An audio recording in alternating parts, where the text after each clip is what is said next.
مثال ہے حضرت سمیہ کا وہ واقعہ جب ان کے دونوں پیر باندھ دیے گئے اور دونوں ہاتھ باندھ دیے گئے اور سمیہ سے کہا گیا، ایک نیزہ لایا گیا اور کہا سمیہ دیکھ محمد کے رب کو چھوڑ دے، جن کو تو پہلے مانتی تھی انہی کو اپنا معبود مان لے۔ تو سمیہ نے کیا کہا؟ ہاشا و کلا، ہرگز نہیں۔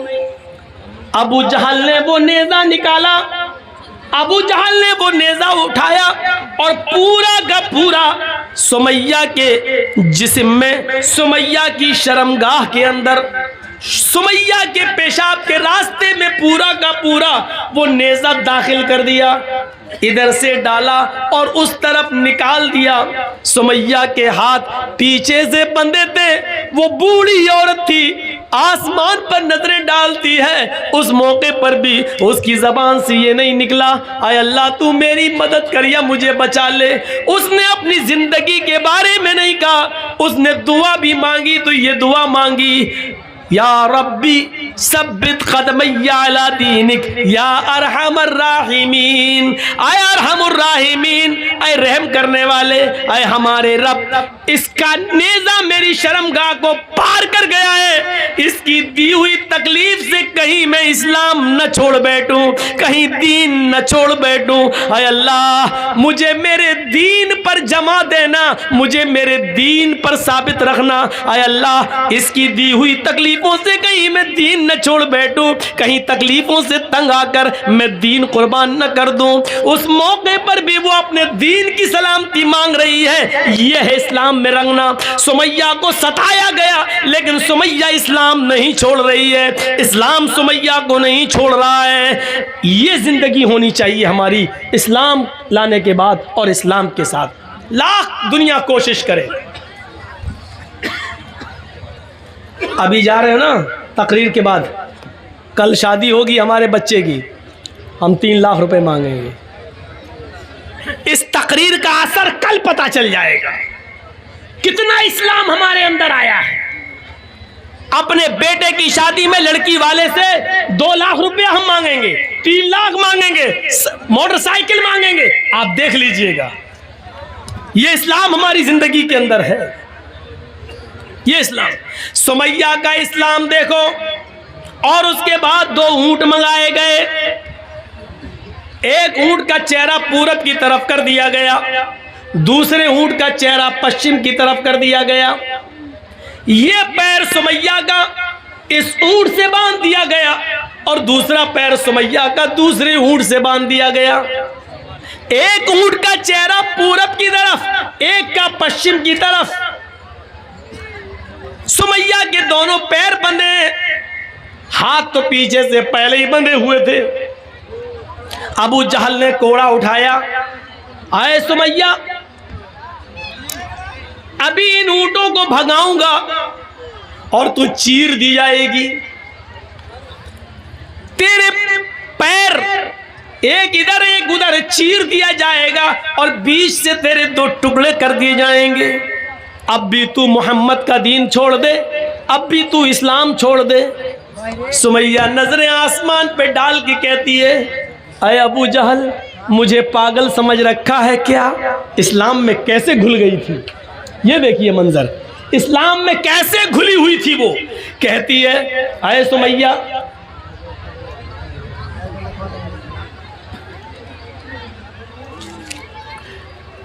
سمیہ کا حال دیکھیے آپ، کیسے گھلی ہوئی تھی وہ اسلام کے اندر، کیسے، کتنی اسلام کے اندر، اسلام اس کے گھر، اس کے دل میں گھر کر گیا تھا۔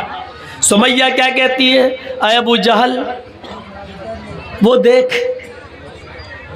ابو جہل نے کہا کیا؟ کہا تجھے نہیں دکھ رہا ہے؟ کہا نہیں۔ ارے وہ جنت ہے، جنت۔ آئے ابو جہل کیا جنت دیکھ کر بھی کوئی پلٹ سکتا ہے؟ اے ابو جہل جو جنت میں دیکھ رہی ہوں اور جس جنت کی خوشبو میری ناک تک آ رہی ہے اس کو تو محسوس نہیں کر رہا ہے، وہ تیری ناک تک نہیں آ رہی ہے۔ آیا ابو جہل کوڑا تیرے ہاتھ میں، جلدی مار۔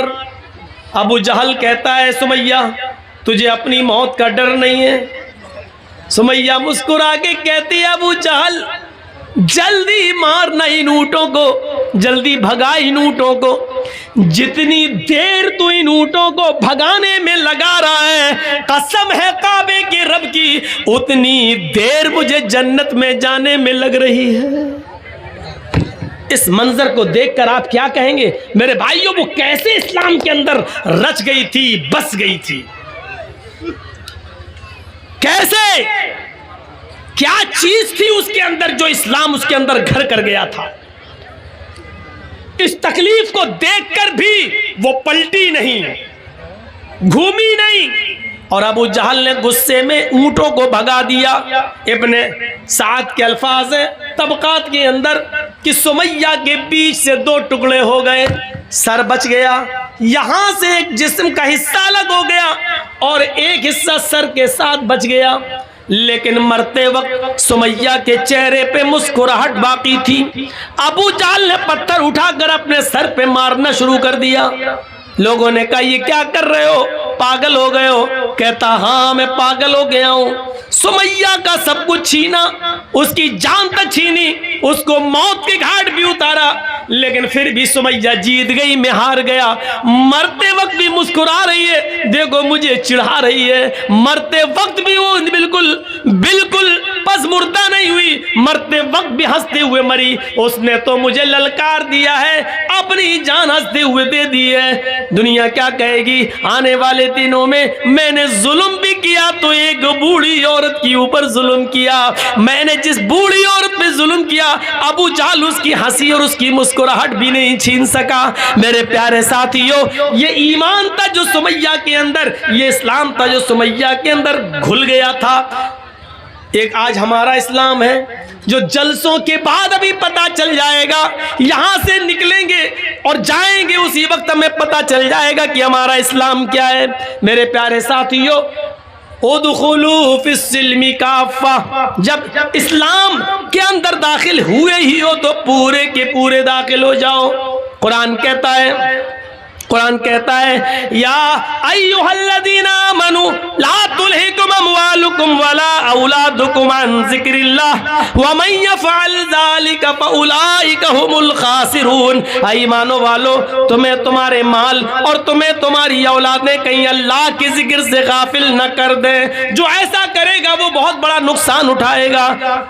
وَأَنفِقُوا مِمَّا رَزَقْنَاكُم مِّن قَبْلِ أَن يَأْتِيَ أَحَدَكُمُ الْمَوْتُ فَيَقُولَ رَبِّ لَوْلَا أَخَّرْتَنِي إِلَىٰ أَجَلٍ قَرِيبٍ فَأَصَّدَّقَ وَأَكُن مِّنَ الصَّالِحِينَ۔ موت کے وقت آدمی کی جو تمنا ہوتی ہے، موت کے وقت آدمی کی جو خواہش ہوتی ہے، وہ قرآن پیش کر رہا ہے۔ کیا کہے گا؟ اللہ کہتا ہے اس موت کے آنے سے پہلے اللہ کے راہ میں خرچ کر دو۔ وَأَنفِقُوا مِمَّا رَزَقْنَاكُمْ، اللہ نے، ہم نے تمہیں جو رزق دیا ہے اس میں سے خرچ کرو۔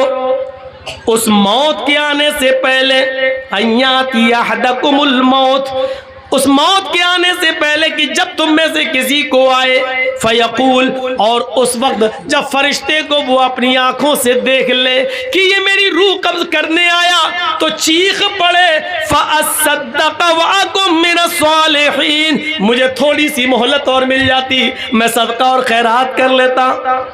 لولا اخرتنی الی اجل قریب، مجھے تھوڑی سی مہلت مل جائے، 1 گھنٹے کا ٹائم دے دے اے ملک الموت، 1 گھنٹے کا ٹائم دے دے، میں ICICI بینک تک جاؤں گا، میں اسٹیٹ بینک تک جاؤں گا، میرے پاس 1 کروڑ روپیہ رکھا ہے، 50 لاکھ اپنی اولاد کو دیتا ہوں، 50 لاکھ اللہ کی راہ میں خرچ کر دیتا ہوں، مجھے 1 دن کی مہلت دے دے، زمین کے فلاں فلاں کونے میں ہمارا مال گڑا ہے، اس کو نکال کر ہم راہ خدا میں ہم خرچ کر دیتے ہیں، تھوڑی سی مہلت دے دے۔ فَأَصَّدَّقَ، صدقہ کرنے کا ٹائم دے دے، خیرات کرنے کا ٹائم دے دے، مدرسوں میں زکوٰۃ دینے کا ٹائم دے دے، 1 دن کی مہلت دے دے، 2 دن کی مہلت دے دے۔ تاکہ میں صدقہ و خیرات کر لوں، مرتے وقت آخری وقت میں نیک لوگوں میں ہو جاؤں۔ آواز آئے گی، نہیں ہرگز مہلت نہیں دی جائے گی۔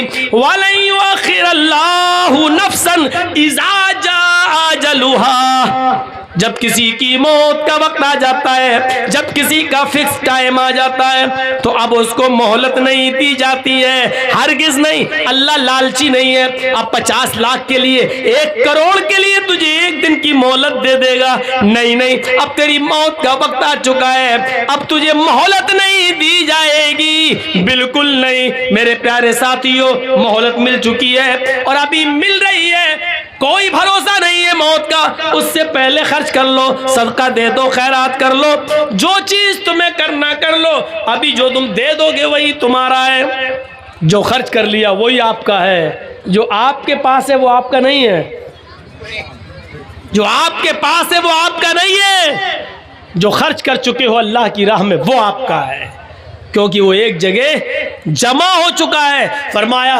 جناب محمد رسول اللہ صلی اللہ علیہ وسلم نے، بادروا بالاعمال سبعا هل تنتظرون الا فقرا منسیا او غنا مدغیا او مرضا مفسدا او حرما مفندا او موتا مجہزا، 7 چیزوں کے آنے سے پہلے نیک اعمال میں جلدی کرو، 7 چیزوں کے ظاہر ہونے سے پہلے نیک اعمال میں جلدی کرو۔ اگر تم غریب ہو تو امیر بننے سے پہلے نیک اعمال کرو۔ هل تنتظرون الا فقرا منسیا، کیا تم اگر تم امیر ہو، اگر تم دولت مند ہو تو ایسی فقیری کا انتظار مت کرو جو تمہیں الا فقرا منسیا، هل تنتظرون الا فقرا منسیا، کیا تم ایسی فقیری کا انتظار کر رہے ہو جو تمہیں سب کچھ بھلا دے؟ پیسہ ہے، دولت ہے، ابھی آپ سردیوں میں گرم کپڑے لے سکتے ہو، گیزر لا سکتے ہو، گرم پانی سے نہا سکتے ہو، گرم کپڑے لا کر فجر میں جا سکتے ہو، ابھی پیسہ ہے تمہارے پاس، کیا تم غریبی کا انتظار کر رہے ہو؟ جب سب چھن جائے گا تب جاؤ گے نیک عمل کرنے، جب کچھ نہیں رہے گا تب جاؤ گے؟ تو غریب ہونے سے پہلے نیک اعمال کر لو۔ او غنن مدغیا، اگر فقیر ہو تو ٹائم ہی ٹائم ہے تمہارے پاس، وقت ہی وقت ہے، نیک اعمال کر لو۔ کیا امیر ہو جاؤ گے تب نیک اعمال کرو گے؟ ایسے امیر جو تمہیں سرکش بنا دے۔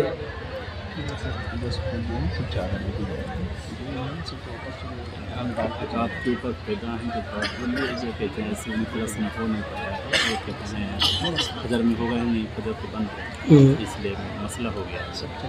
تو کیا کریں؟ خاص کر کے گاؤں کے جو ہیں، کیا کرنا چاہیے؟ اس سے پہلے جو خدا ہے بیٹے کہتے ہیں بیٹے چاول، اور یہ کچھ لوگ ہیں ان کو بولتے ہیں خاص کر سے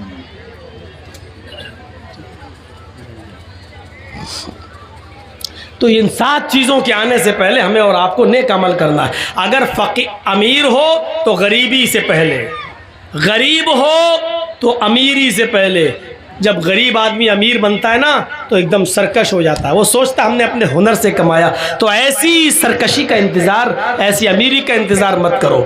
او مرضن مفسدہ، تندرست ہو، صحت مند ہو تو مریض سے پہلے، بیماری سے پہلے نیک عمل کر لو۔ اچھے خاصے ہو، نماز نہیں پڑھ رہے ہو، جب ایکسیڈنٹ ہو جائے گا، ٹانگ ٹوٹ جائے گی، تب جاؤ گے نماز پڑھنا۔ او حرمن مفندا، جوان ہو عبادت کر لو، کیا ایسے بڑھاپے کا انتظار کر رہے ہو جو تمہاری عقل خراب کر دے؟ جوانی میں نماز نہیں پڑھی، اب عقل خراب ہو گئی، اب جا رہے ہو نماز پڑھنے، پتہ ہی نہیں وضو میں 3 بار دھو رہے ہو کہ 5 بار دھو رہے ہو، سجدے 2 کر رہے ہو کہ 8 کر رہے ہو، عقل خراب ہو، اب جاؤ گے عبادت کرنے۔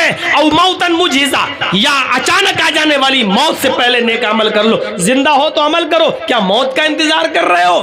اب الدجال فشر غائب ينتظر، کیا خروج دجال کا انتظار کر رہے ہو؟ جب دجال نکلے گا تب تم نیک عمل کرو گے۔ اب الساعہ فساعۃ ادھا وامر، کیا قیامت کا انتظار کر رہے ہو؟ قیامت سے پہلے نیک اعمال کر لو۔ تو میرے پیارے ساتھیوں، یاد رکھیے گا، سب سے بہتر چیز ہوتی ہے صدقہ و خیرات۔ جو انسان کی تقدیر میں بہت سی چیزیں لکھی ہوئی ہوتی ہیں، لیکن صدقہ آنے والی مصیبتوں کو بھی ٹال دیتا ہے۔